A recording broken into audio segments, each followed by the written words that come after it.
Criterio. Una entrevista de Mix de Medios.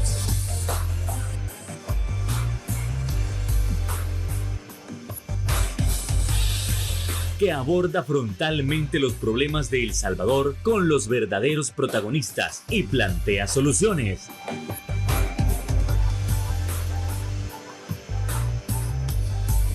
Criterios. Hola, ¿qué tal? Muy buenas noches, sean todos y cada uno de ustedes bienvenidos, como siempre, a una nueva emisión de Criterios en este 24 de junio. Es un placer que usted nos acompañe, como usted sabe, en el abordaje de esos temas importantes de país, esos temas importantes de nación como tal. Y es que desde el incremento del salario mínimo al 12%, es necesario abordar qué tanto han variado los productos de la canasta básica. Por ahí muchos dicen, mire, pero es que subir el salario mínimo implica que todo va a subir. Bueno, pero hay que tratar de analizar si esto es cierto o si es falso. Y de ser cierto, ¿realmente es tan grave o realmente es sumamente bajo, hablando de centavos, lo que pueden incrementar los productos? Bueno, eso y más lo estaremos abordando esta noche con nuestro invitado especial. Estamos hablando del director del Centro para la Defensa del Consumidor. ¿Quién más? Danilo Pérez. ¿Qué tal, Danilo? Un gusto tenerlo nuevamente, hombre. Buenas noches, Fernando. Qué gusto estar acá en este programa de análisis, de reflexión. Un cordial saludo a las amigas, los amigos televidentes que nos permiten ingresar hasta la intimidad de su hogar. Buen provecho para los que estén cenando a esta hora, ¿verdad? Y también a aquellos que puedan ver las redes sociales. Un gran abrazo a los consumidores y consumidoras. Gracias, Fernando, por el espacio. Gracias por aceptarnos la invitación, Danilo Pérez, ya que mucha gente también se está preguntando qué tanto pueden variar los productos. Y pues, desde luego, trajimos a la persona indicada. Entonces, Danilo Pérez, estamos hablando de que al final se dio el incremento del 12% a partir de lo que fue el 1 de junio. Pero la preocupación de la gente es, mire, con el 12% me puede alcanzar para comprar algún producto más, porque usted ya nos había comentado de que de igual manera quedamos en deficiencia con respecto para conseguir la canasta básica ampliada, o al menos la canasta básica, pero la gente quiere saber, bueno, ¿puedo comprar un producto más o voy a quedar igual porque los productos de igual manera van a subir de precio con el aumento del 12%? Por favor. Bueno, voy a empezar indicando que este incremento al salario mínimo del 12%, pues se traduce, ¿verdad?, en la práctica en un incremento aproximado de, ya le doy el dato, para el sector comercio de $38 y para el sector agropecuario de $26. ¿Por qué me refiero a estos dos sectores en específico? Porque son los más representativos de todos los incrementos al salario mínimo que se han dado, como el de maquila. En el agropecuario hay para corte de café, inclusive para algodón, que ya no hay, pero bueno, ahí aparece, etc. Entonces, estos dos sectores que he mencionado son como los más representativos: comercio y el caso agropecuario. Entonces, estoy hablando de los $38 y $26. ¿Cuál es el tema en razón de este incremento? Todo incremento es positivo. Sí. Todo incremento es positivo. ¿Por qué razón? Porque, como lo he dicho en otros espacios, si a usted le das $1 de lo que actualmente tiene, ese dólar sin duda alguna le va a contribuir. Entonces estamos hablando de un incremento del 12%. Nosotros teníamos la expectativa de que fuera de más todavía, que fuera de un 25%, e hicimos la propuesta que se moviera con ese 25%, lo discutió el Consejo Nacional del Salario Mínimo, no lo aprobó, y aprobaron la propuesta de este 12%. ¿Qué habíamos dicho nosotros sobre este 12%? Habíamos indicado, cuando nosotros hacíamos el análisis y analizábamos la propuesta del impacto que iba a tener este incremento, nosotros poníamos como ejemplo el costo de la canasta básica urbana y el costo de la canasta básica rural. A abril del 2021, nosotros señalábamos que el precio de la canasta básica urbana era de 200.13 dólares y que a abril del mismo año 2025 pasó a 247.27 centavos. Es decir, ¿cuánto se incrementó? 47 dólares con 17 centavos. Y en el caso de la agropecuaria o la rural, en ese mismo lapso pasó de 143.77 a 178. ¿Cuánto fue el incremento? 34.99 o 35 dólares. Hace un minuto acabo de afirmar de que el incremento para el sector comercio representa 38 dólares. ¿Cuánto se ha incrementado la canasta básica en ese lapso que he analizado? 47 dólares. Eso quiere decir que el costo de los 22 productos contenidos en la canasta básica alimentaria ya prácticamente estaban subsumidos en razón de una propuesta del 12%. Entonces, el impacto en razón del precio de los alimentos, pues es menor. ¿Van a ayudar esos 38 dólares con respecto a los 47? Sí, van a ayudar. Eso no nadie lo va a negar y sería ilógico decir que no van a ayudar. Pero solo para que tengamos la idea, el punto es que solo estoy haciendo un comparativo del tema de los productos de la canasta básica alimentaria. Y como se habrán percatado ustedes, he hecho la comparación de abril 2021 a abril 2025 y cualquiera me podrá preguntar y decir, bueno, ¿y por qué está comparando años anteriores? Sí. En abril del 2021 todavía no había incremento al salario mínimo, que lo conocimos en agosto del 2021. Todavía era más bajo ese salario respecto al salario que teníamos en agosto del 2021 y el que estuvo vigente antes de este último incremento. Bueno, se vino el incremento en agosto del 2021 y hasta ahora que ya está entrando en vigencia o ya está en funcionamiento el de junio. Entonces, ¿qué pasa? Que en todo ese lapso de tiempo, los consumidores, los trabajadores y trabajadoras prácticamente vieron reducida su capacidad adquisitiva de compra de los alimentos porque en efecto no tenían cómo enfrentar esos precios porque no tenían ese incremento del salario. Entonces, eso creo yo que es importante que la población lo sepa, es parte del análisis fundamental en este punto. Entonces, ayuda los 38 dólares del sector comercio respecto a los 47, sí le ayuda. Pero también la población se puede preguntar, la población consumidora me puede decir, y bueno, ¿y esto cómo me ayuda con respecto al costo de la vida? Porque una cosa son los 22 productos de la canasta básica alimentaria y otra cosa es cuando empezamos a hablar del tema de costo de la vida. Porque nosotros y nosotras, como ya sabemos, no solo comemos 22 productos, sí.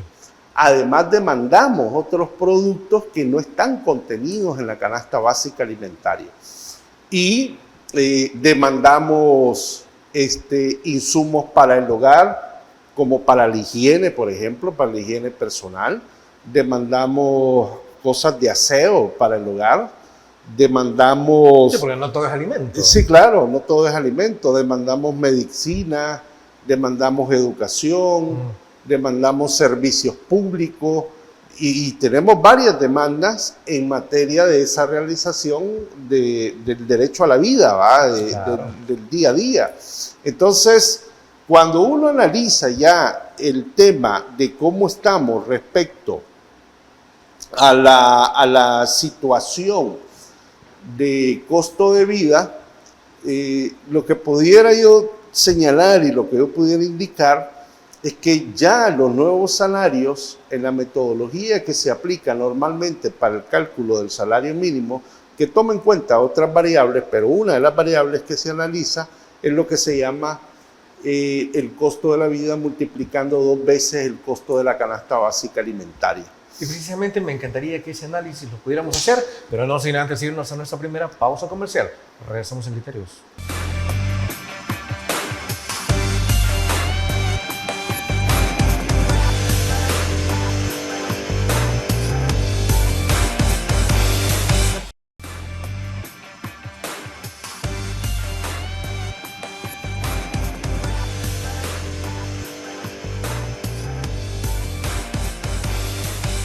Gracias por continuar con nosotros siempre en el análisis del impacto del incremento del 12% al salario mínimo en la canasta básica alimentaria y también en la canasta básica ampliada. Continuemos, Danilo Pérez.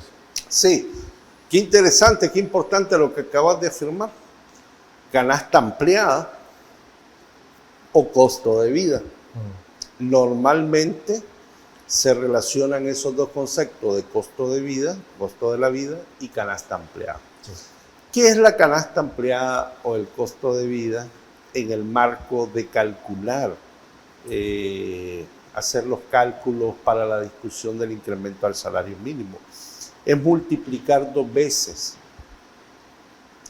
el costo promedial de lo que ha venido teniendo la canasta básica alimentaria. En ese multiplicar 2 veces el costo de la canasta básica alimentaria, si lo comparamos con los $366 líquidos que va a recibir el trabajador, porque no son los 400 y pico, recordémonos que se le descuenta lo que es el seguro y se le descuenta lo que es la AFP. No renta. Acuérdense que el presidente de la República, el señor Nayib Bukele, mandó un decreto, creo, que es el que permite que a los trabajadores de hasta un salario de hasta $500 no se les va a descontar renta. Entonces, esto incluye al actual incremento del salario, que de hecho siempre no se ha incluido en realidad el tema del salario mínimo. Solo se le aplica el seguro y la AFP. Entonces, ese trabajador va a recibir $366, Fernando. Si nosotros analizamos esos $366 con la metodología que se utiliza para calcular el costo de vida de multiplicar 2 veces la CBA, queda una brecha de $127 con 44 centavos. Es decir, que ya de entrada te dice, esos $144 te pueden servir para hacer otras cosas, pero no los tienes. Sí, claro. Y después te queda el caso del sector agropecuario con una brecha de $112 aproximadamente. Eso es lo que queda. Tampoco tiene esos $112. Entonces, ¿cuál es el impacto de ese incremento al salario mínimo? Pues es positivo, sí, pero en términos de impacto, de mejora de condiciones de vida, está difícil ver un impacto que sea adecuado. ¿Ves? ¿Por qué? Porque inclusive en un estudio que nosotros hicimos en el año 2023, a ver si en el 2023, cierre del 2023, nosotros hablábamos de un costo de vida de $903. Aproximadamente, claro. Y estuvimos, entonces, claro, $366, al menos con la metodología empleada nuestra, $366 frente a los $903 no es nada. Entonces, ya todos sabemos de que la vivienda ha subido, sabemos de que hay otros productos que han subido. Por ejemplo, alguien subía una foto la otra vez en una red social y me mostraba que el precio del café de determinado producto se había incrementado. Sí, se ha incrementado. Nosotros que vamos viendo los precios, un bote de café costaba $11 y ahora está costando $15 y lo estaban vendiendo, lo tenían en oferta en un supermercado a $11. Cuando ese mismo producto que estaba en $11 lo ponían en oferta y costaba $8. Me imagino. Pero ¿qué está pasando ahí? ¿Por qué se ha disparado? Porque esto también es importante y hay que ser responsable en las cosas que uno afirma. El precio del café ha subido. Entonces, eso es culpa del incremento del salario mínimo. No, eso no es culpa. Ya venía subiendo. Ya tenemos factores de carácter externo que provocan que ese producto se esté incrementando. Y así vamos a ver algunos otros productos. El caso del tomate. El tomate en este momento, actualmente, se ha incrementado de precio. Por ejemplo, el tomate mediano, uno lo puede encontrar entre 4 y 5 tomates por $1. Cualquiera me responderá y dirá, no, pero es que en el agromercado está más barato. Sí, está más barato en el agromercado, pero recordémonos en el marco de las reflexiones que hemos hecho, que en los agromercados no logra cubrir todo el radio de acción de demanda de los consumidores. Necesitas una cadena de suministro demasiado amplia. Recientemente el señor viceministro de Agricultura ha anunciado de que van a aperturar, creo que en Oriente y en Occidente. ¿Eso es positivo? Sí, eso es positivo, pero todavía no logra presionar el tema de la oferta respecto a la demanda para que bajen los precios como debieran de bajar a nivel nacional en materia de la canasta básica alimentaria, Fernando. Entonces, es decir, realmente nosotros, si bien como dijo en el primer bloque, no es despreciable lo que se ha subido, pero también es cierto que aún es insuficiente para subsanar nuestras necesidades. Incluso puedo notar, a ver, dos personas viviendo juntas y ganando el salario mínimo todavía no alcanzan para una canasta básica ampliada. Sí, no alcanzaría, esa es la realidad. Y uno se pregunta cómo hacen para sobrevivir. ¿Cómo hace la gente para sobrevivir? Bueno, yo quiero recordar que sin duda alguna las remesas juegan un papel importante. Bueno, sí. En medio de esta situación. Estamos hablando de aproximadamente, de acuerdo al censo nacional, de un impacto del 27% en los hogares, que de hecho se duplicó cuando se hizo allá el censo del año 2007. O sea, es importante la remesa, cómo están jugando. Sí, es importante, representan aproximadamente un 23% del PIB, del Producto Interno Bruto. O sea, ese es un colchón importantísimo. Del que no deberíamos depender. Del cual no debiéramos depender, tienes toda la razón, Fernando, pero es una realidad. Sí. Es una realidad. ¿Para qué se utilizan esas remesas? Para consumo. ¿Para qué tipo de consumo? Alimentos. ¿Cuánto es el promedio? ¿Cuánto es el promedio mensual que se ingresa en carácter de remesa a esos hogares? $250, son un poco arriba de $3,000 y pico anuales. Entonces el promedio es $250, no crea.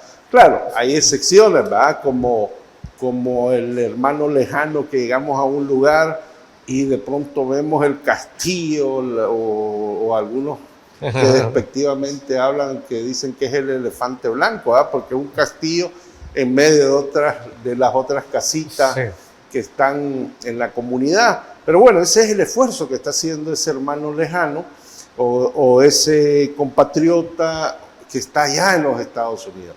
Pero ojo, con lo que está sucediendo ahora con las políticas migratorias, con esta situación.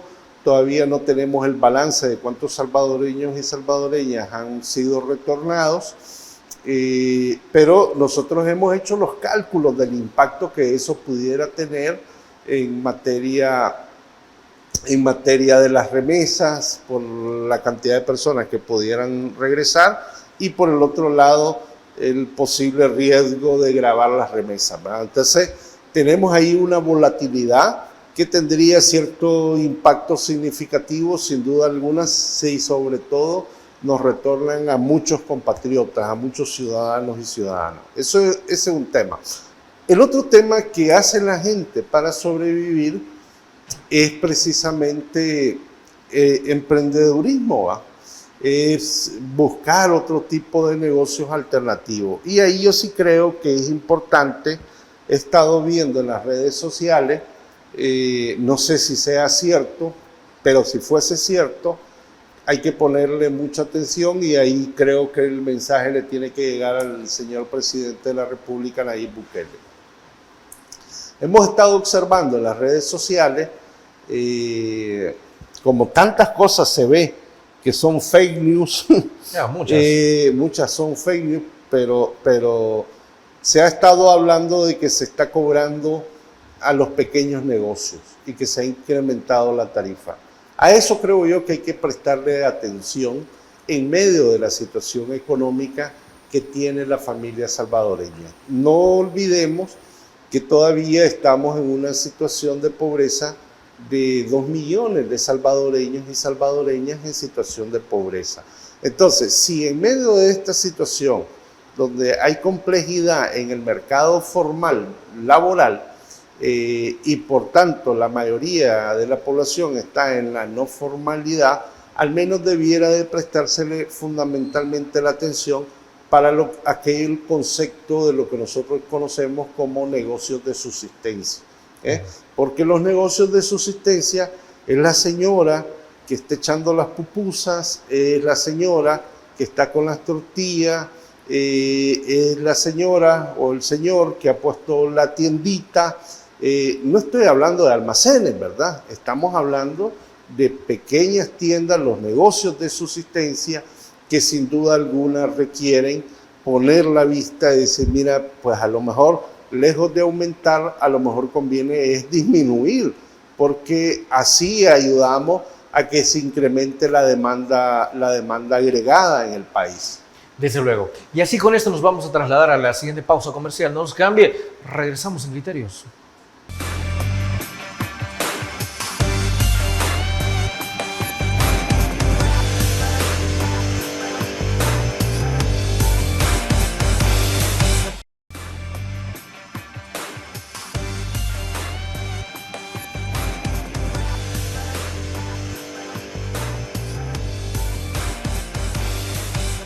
Así como hemos venido hablando en los bloques anteriores, no se puede considerar nada más el impacto del aumento del salario mínimo al 12% sin considerar otros factores, circunstancias también que son estructurales. Cuando hablamos, por ejemplo, de pobreza, bueno, también tenemos que hablar no solo de salario. Primero veamos si la gente tiene empleo para poder considerar ese factor. Y si la gente no tiene empleo, si está considerando el emprendedurismo como tal, como una vía. Y en todo caso, ¿esta vía es tal cual para vivir o con esta vía están subsistiendo? Por favor, ampliemos. Sí, no, yo creo que hay una situación de subsistencia en algunos segmentos importantes de la población salvadoreña. ¿Será más que antes? Bueno, de acuerdo a la encuesta de Hogares y Propósitos Múltiples, cuando nosotros hemos analizado la serie de años, la pobreza se ha incrementado en El Salvador, llegando al grado de 2 millones de personas. La pobreza extrema creció más que la pobreza extrema que teníamos anteriormente. La relativa también creció, que significa que varias personas, clase media, pasaron a situación de pobreza relativa. ¿Qué factores pueden estar jugando ahí? El tema del empleo, sin duda alguna, la empleabilidad, en el mercado formal, ¿va? De lo que se tiene registro, el tema de oportunidades laborales, sobre todo las oportunidades laborales. Entonces, por eso es que yo digo, Fernando, de que el punto acá es que si sabemos de que hay una economía de subsistencia en determinados segmentos de la población, donde la población está haciendo su esfuerzo para sobrevivir, creo que los hacedores de políticas públicas tienen que prestarle especial atención a eso. Si es cierto que las municipalidades, las alcaldías le están subiendo de impuestos, yo creo que eso se debiera de reconsiderar. Así como el presidente reconsideró, me acuerdo hace unos meses, una medida de un cobro que estaba haciendo la alcaldía de San Salvador allá en el centro. ¿Va? Entonces, lo mismo para el caso de los negocios de subsistencia. ¿Cuáles son los negocios de subsistencia? Pues las tortillerías, las pupuserías, tenemos las panaderías, las tiendas que vemos en las comunidades, en las colonias. Entonces, eso para nosotros son negocios de subsistencia. El señor que se pone ahí con su canasto a vender pan dulce. Entonces, creo, como digo, que hay que prestarle atención el que se le pueda estar aplicando, si eso es cierto, impuestos, incrementándole impuestos a estos trabajadores que están en la economía, en la no formalidad, en la informalidad de la economía. Entonces, ojo con eso, que me parece importante en medio de la situación, porque las encuestas lo que nos sigue mostrando y lo que nos sigue diciendo es que la principal preocupación es la situación económica. Que yo sí quiero registrar algo que también me parece importante en la situación económica. De las encuestas que ha sacado la UCA, la de diciembre del 2024, el índice de preocupación en materia económica era del 74.4% y a junio del 2025 cayó a 69.6%. De 74.4 a 69.6. Ambos porcentajes todavía están en lo que podríamos afirmar 7 de cada 10 salvadoreños y salvadoreñas están preocupadas por la situación económica. Pero hay una leve caída que es importante tenerla en consideración para los análisis o las investigaciones que se puedan hacer en materia económica, sociológica, antropológica, en materias sociales y económicas, porque esa caída algo manda a decir en materia de la percepción ciudadana y que vale la pena registrarla. Bien, con todo esto, también recuerdo que usted mencionaba que una de las situaciones para poder superar la pobreza también era un reajuste fiscal como tal. Y sí, que al momento de que el Centro para la Defensa del Consumidor proponía el incremento, el aumento del salario mínimo, decía que era realmente una falta de voluntad porque sí había de dónde sacar. Y era precisamente con ese reajuste, pero poniéndole impuesto al patrimonio. ¿Eso sigue estando como una propuesta a futuro? Mire, cuando nosotros hicimos la propuesta del incremento del 25%, porque sabíamos que íbamos a tener detractores, gente que se iba a oponer, gente que nos iba a decir, bueno, ustedes son unos irresponsables. Sabíamos, y hay gente que nos iba a dar la razón. Fue más gente la que apoyó la propuesta, la que nos dio la razón, etc.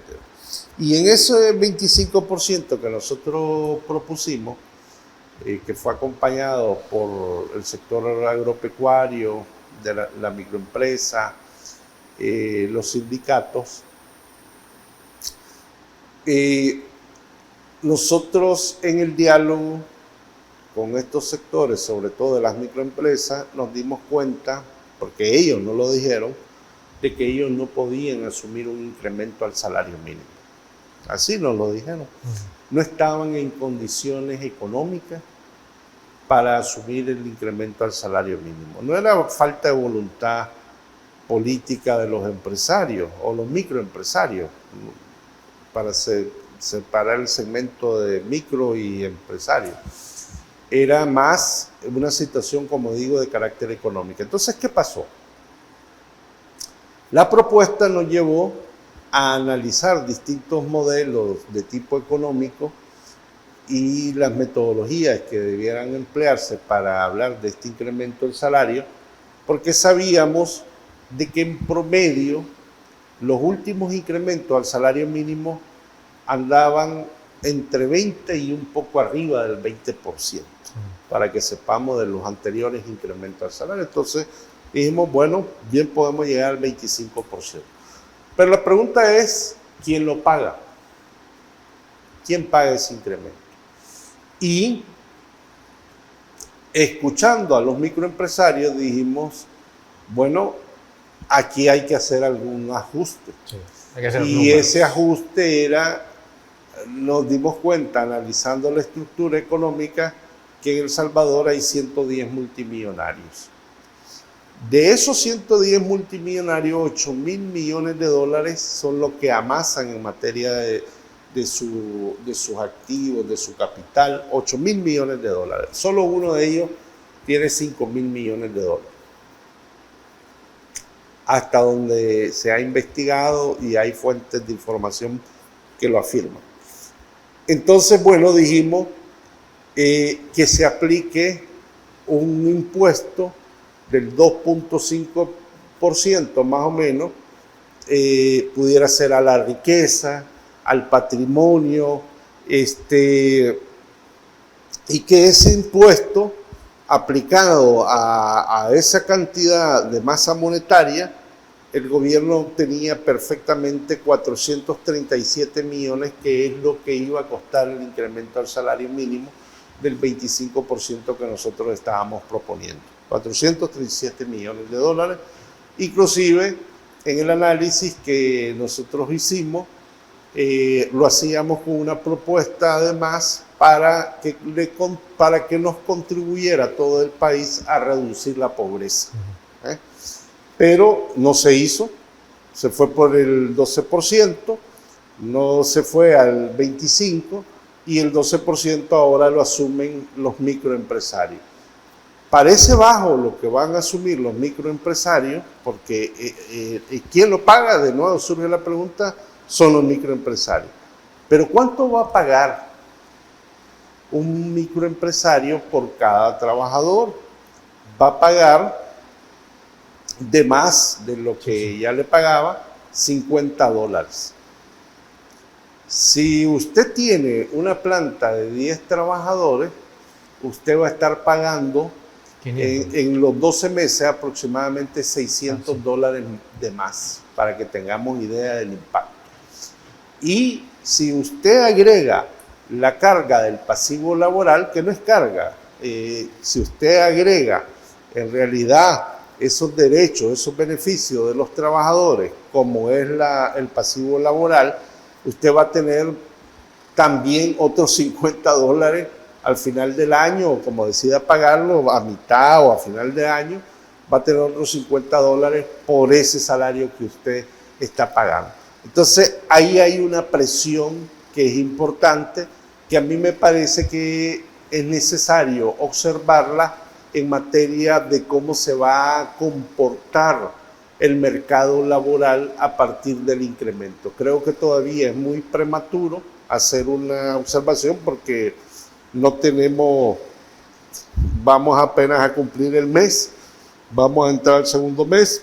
Entonces, en materia financiera, hay que ver las microempresas cómo se van a comportar. Estuve en un debate con una universidad que lo podemos comentar después para el próximo segmento. Desde luego. Así que nos vamos a una nueva pausa. Regresamos aquí en Criterios.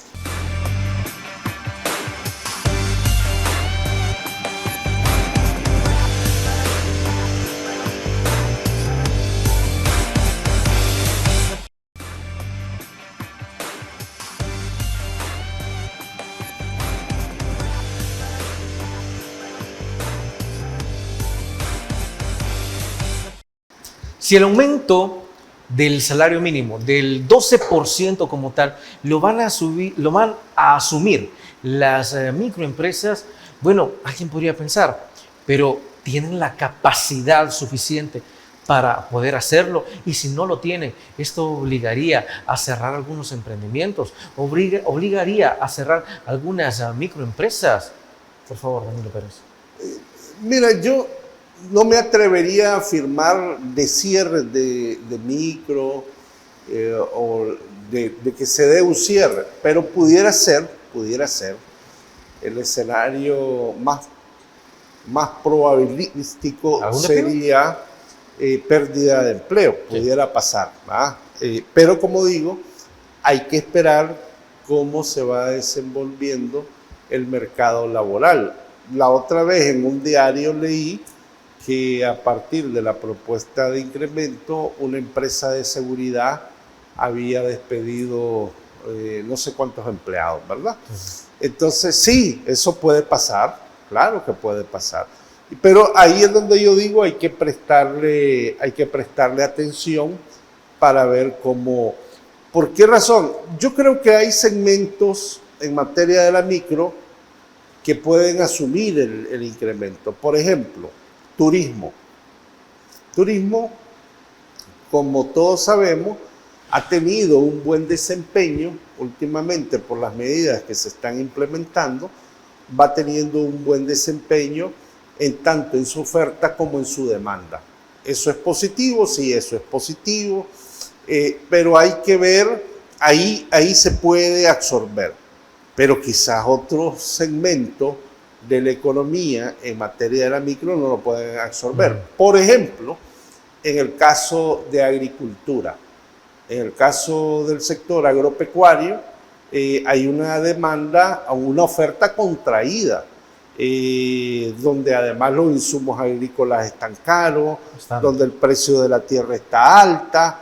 Entonces, ahí hay que prestar atención. ¿Y a dónde se concentra la pobreza? En el campo. ¿A dónde tenemos pobreza extrema? En el campo. Entonces, ojo con eso.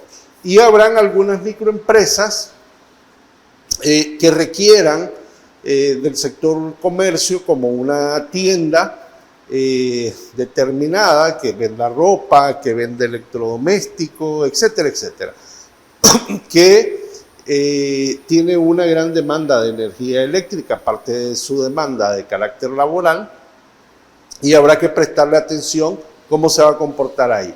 ¿Por qué estoy mencionando el tema de la energía eléctrica? Veamos. Porque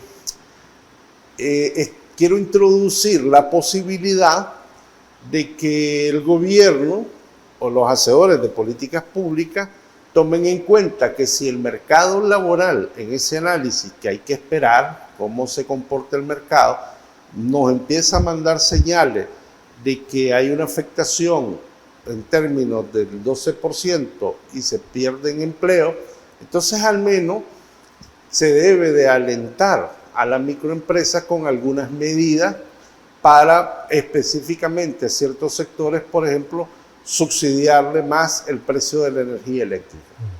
Porque hay sectores que sí demandan energía eléctrica. Entonces está, qué bueno, hablando de esto, qué bueno que el tema de la guerra Irán-Israel ya se ha bajado. Ha bajado ya la intensidad, porque ayer todavía yo estaba haciendo otro análisis y había una preocupación creciente con el tema del petróleo, pero ya baja la intensidad y eso va a mandar más señales de calma con el precio del petróleo, porque estuvimos pensando hasta de los precios del año 2022, cuando el gobierno subsidió arriba de $400 millones, cuando el precio del galón llegó a $6, arriba de $6. llegó el precio del galón. Entonces, eso ya no va a pasar, no va a suceder. Entonces, eso ya nos manda una señal positiva al país, pero yo sí creo, como digo, que en materia de las microempresas debe de prestársele atención. Porque además, pues ya sabemos que hay un ajuste fiscal que está en marcha, que está desarrollándose, donde ha habido importantes recortes de trabajadores y trabajadoras, de empleados públicos, y entonces si le sumamos empleados públicos más empleados privados, sí, entonces eso sí puede afectar la demanda agregada. Ahora, me encantaría que nos comenzáramos a trasladar al siguiente bloque, porque también hay que hablar sobre si incentivar la producción en las áreas donde hay extrema pobreza, pues desde luego podría ser una gran ayuda para nuestra población. Pero eso, al volver de la pausa comercial.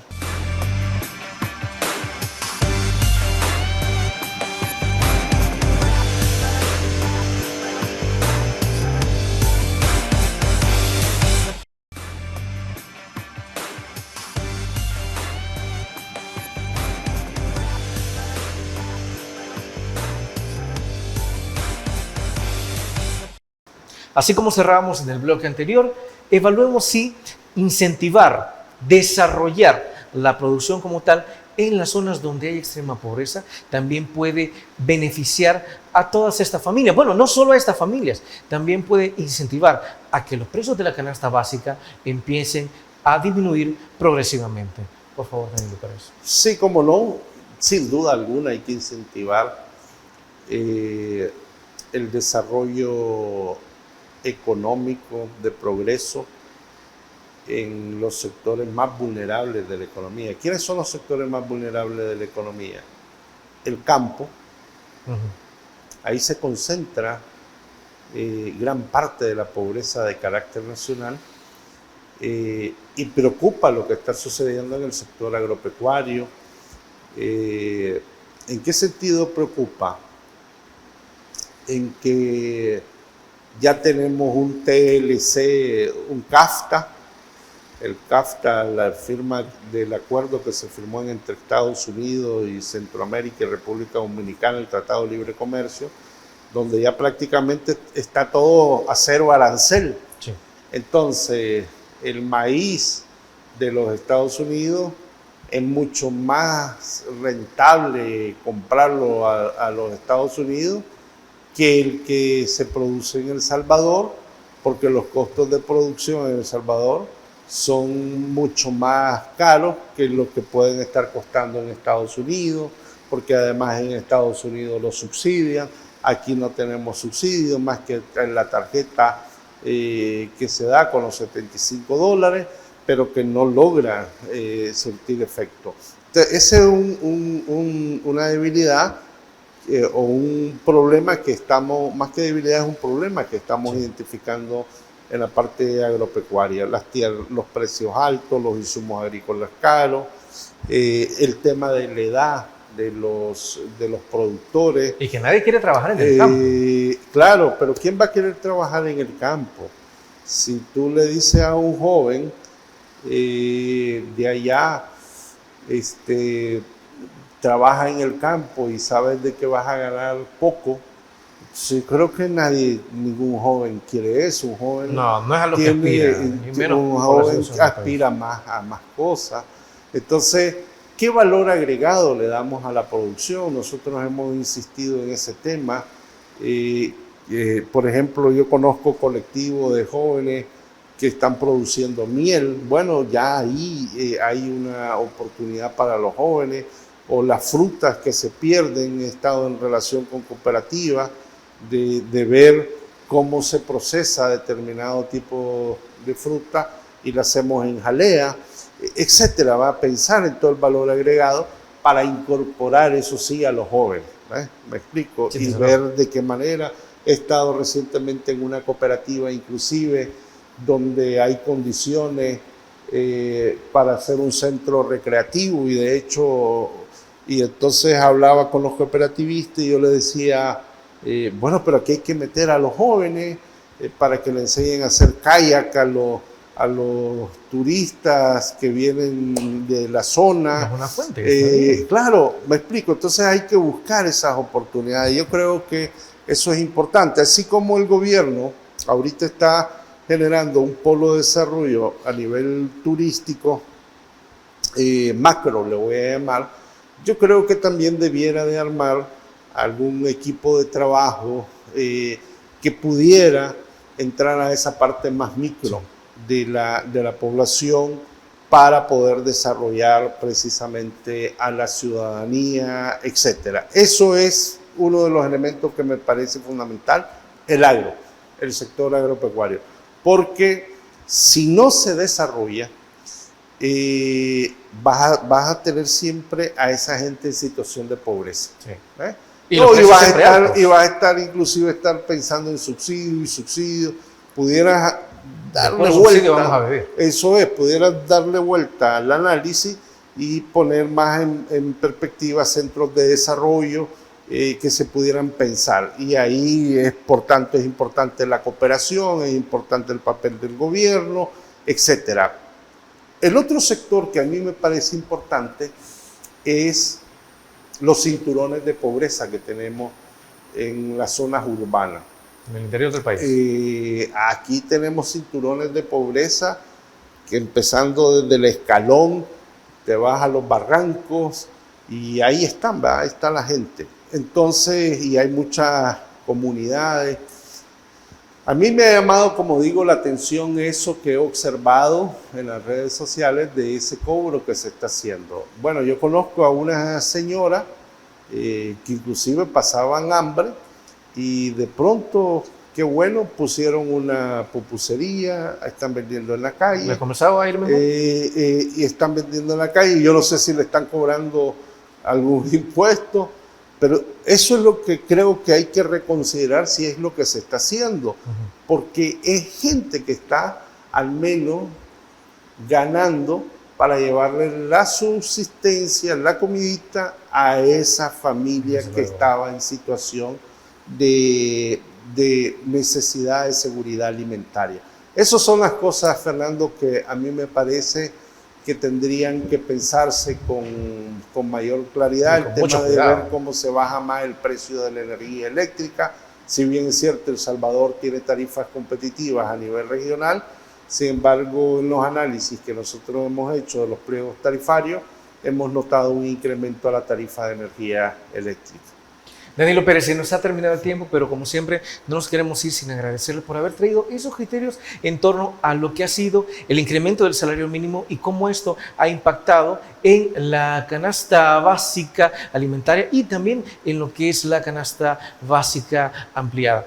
Con esto esperamos que en la próxima ocasión, no sé, de repente siempre con mucha esperanza, tener alguna que otra noticia buena o positiva por ahí, pero mientras tanto hay mucho que hacer, hay mucho por lo que trabajar, así que Danilo Pérez, ha sido un placer. Muchísimas gracias, Fernando.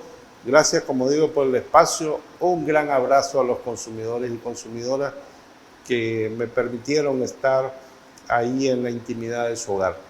Un placer. Bueno, amigos y amigas televidentes, gracias por habernos sintonizado una vez más. Como siempre, recuerden que el criterio más importante en todo aspecto lo tienen ustedes. Descansen. Feliz noche. Criterio. Una entrevista de Mix de Medios.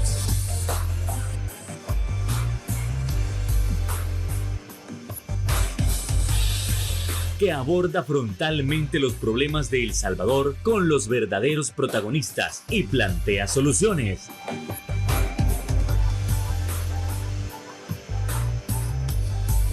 Criterios.